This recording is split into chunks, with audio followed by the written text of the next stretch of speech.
सास बहू की और भी मजेदार कहानियों के लिए इस चैनल को सब्सक्राइब करें और बेल आइकन दबाना बिल्कुल ना भूलें।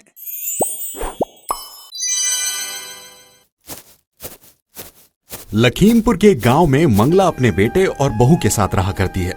वो माता रानी की बहुत बड़ी भक्त थी।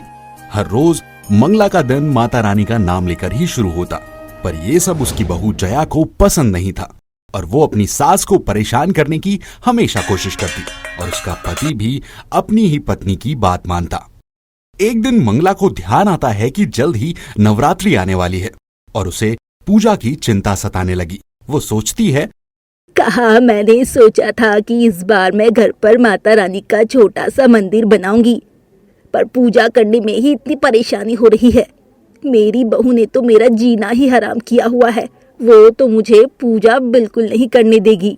मंगला अपनी बहू को बड़ी आस के साथ आवाज लगाती है, बहू, ओ बहू। क्या है माँ जी? बहुत जल्दी नवरात्रि आने वाली है। क्या मैं घर में माता रानी का एक छोटा सा मंदिर बना सकती हूँ? नवरात्रि? वो तो साल में 2 बार आती है माँ जी, और हमारे पास इतने पैसे नहीं हैं कि हर बार पूजा का नया सामान लाया जाए। और आप तो इस बार नए मंदिर बनाने की बात कह रही हैं। आपका दिमाग तो ठीक है ना? यहाँ खाने के लाले हैं और आपको अपनी पड़ी है। ले दे के हमारे पास 2 ही खेत हैं, वो भी जिसमें से एक हमने गिरवी रखा हुआ है और दूसरे खेत में चने बोए हैं, जिन्हें बेचकर हम अपना गुजारा करते हैं। और आपको पूजा का सामान लाना है और पैसे खर्च करने हैं। इतना बोलकर जया अपने कमरे की तरफ चली गई और सास बेचारी चुपचाप खड़ी देखती रह गई। इतने में बुढ़िया का बेटा आ जाता है। वो अपने बेटे से भी कहती है, बेटा, मुझे घर में माता का मंदिर भी बनाना है। क्या माँ, तुझे तो पता है जया को ये सब बिल्कुल पसंद नहीं है। वो इन सब पर विश्वास नहीं करती है। तुम तो हर रोज माता रानी का नाम लेती हो, तो पैसे खर्च करके भगवान को याद करना तो बेवकूफी है ना माँ। वैसे भी माँ, व्रत रखने से तुम्हारी तबीयत खराब हो जाएगी। वहीं दूसरी तरफ बहू के दिमाग में खुराफात चल रही थी। वो अपनी सास को परेशान करने का प्लान बना रही थी और वो सोचती है, इस बार तो इस बुढ़िया को अपने रास्ते से हटाना ही होगा। पता नहीं खुद को क्या समझती है।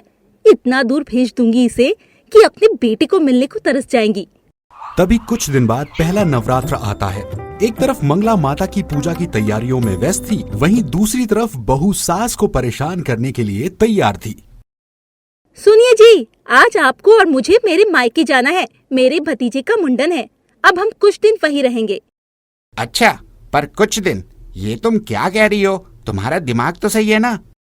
मैं क्या पागल दिख रही हूँ आपको? ऐसा मैंने क्या कह दिया जो आपको समझ में नहीं आ रहा है? चुपचाप तैयार हो जाओ। पर मेरी बात तो सुनो। हमारे खेत का ध्यान कौन रखेगा? चने की सारी फसल तैयार है और तुम बिना सोचे समझे वहाँ जाने की बात कर रही हो। तुम जानती हो कितना नुकसान हो जाएगा अगर हम खेत का ध्यान नहीं रख पाए। आपसे किसने कहा कि मुझे हमारी फसल की चिंता नहीं है? मैंने इस परेशानी का हल ढूंढ निकाला है कि फसल की देखभाल कौन करेगा। अच्छा, ये तो बहुत अच्छी बात है। बताओ, कौन देखेगा हमारी फसल को? कोई और नहीं, माँ जी देखेंगी हमारी फसल। वैसे भी उनके तो व्रत होंगे, तो उनका टाइम भी पास हो जाएगा। पर माँ ये सब देख पाएंगी? अरे तुम चिंता मत करो। बस इतना कहकर जया और उसका पति मंगला को दूर खेतों में बने झोपड़े में छोड़ आते हैं। मंगला वहाँ भूखी प्यासी अपने दिन गुजार रही थी और फसल की देखभाल करने लगी। तभी एक दिन माँ दुर्गा एक गरीब औरत और उनका शेरा एक बच्चे के भेष में अपनी भक्त को दर्शन देने उसके झोपड़े में पहुँचे। हम बहुत दिन से भूखे हैं माई। क्या आपके पास कुछ खाने के लिए है? मुझे ना भी मिले तो चलेगा। मेरा बच्चा भूखा है, उसे कुछ दे दो। मेरे पास तो यहाँ कुछ नहीं है, बस ये फसल है। कोई बात नहीं माँ, थोड़े से चने दे दीजिए, मेरा बेटा ऐसे ही खा लेगा। नहीं, मैं कच्चे चने नहीं दे सकती। रुको, मैं भून के देती हूँ। और बुढ़िया चने भूनने लगी।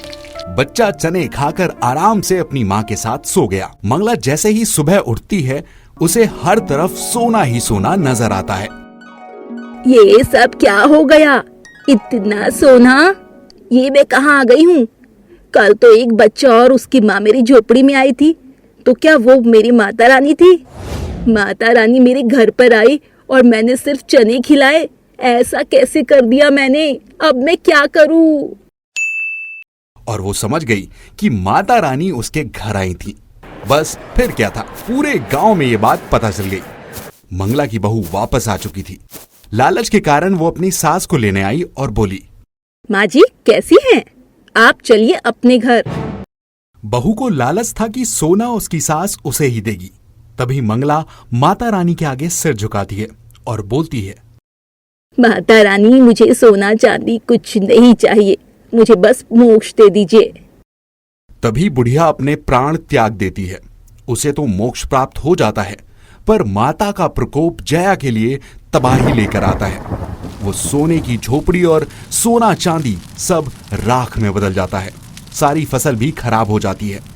तो देखा दोस्तों आपने, जया को लालच करने का बुरा फल मिला। हेलो फ्रेंड्स, कैसी लगी आपको हमारी ये वीडियो? और भी ऐसे ही मजेदार कहानियाँ देखने के लिए नीचे दिए गए बेल आइकन को दबाएं और नई नई कहानियों का लुत्फ उठाएं। Thanks for watching.